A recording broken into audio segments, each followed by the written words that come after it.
Music by Shankar Singh.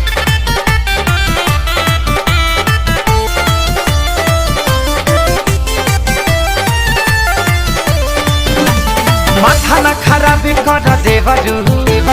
हके भमा जाके कर देवरू मान जाना हाँ हाँ माथा न खराब कर देवरू हके भमा जाके कर देवरू जनी छुआ तू जबाना डाटे लगी है सजाना जब देखी है वो कुर्ती खोली के लमुआ लिख के रखला बादाहिनी सहानी के चोली के लमुआ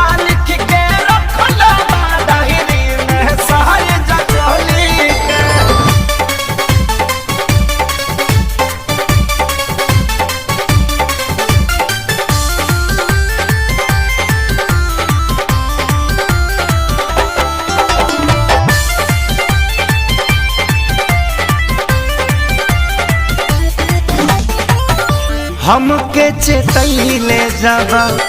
जाए लगल घर से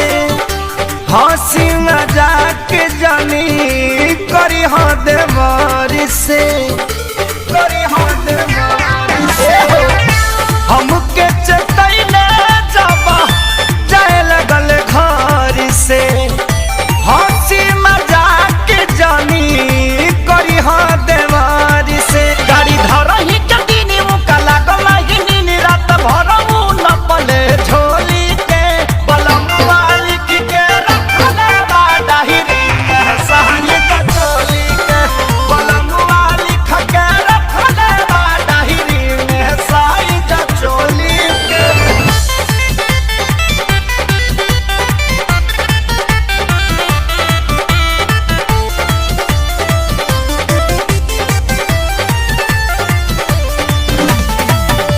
सोनू सुधाकर बतिया सुना एक सारी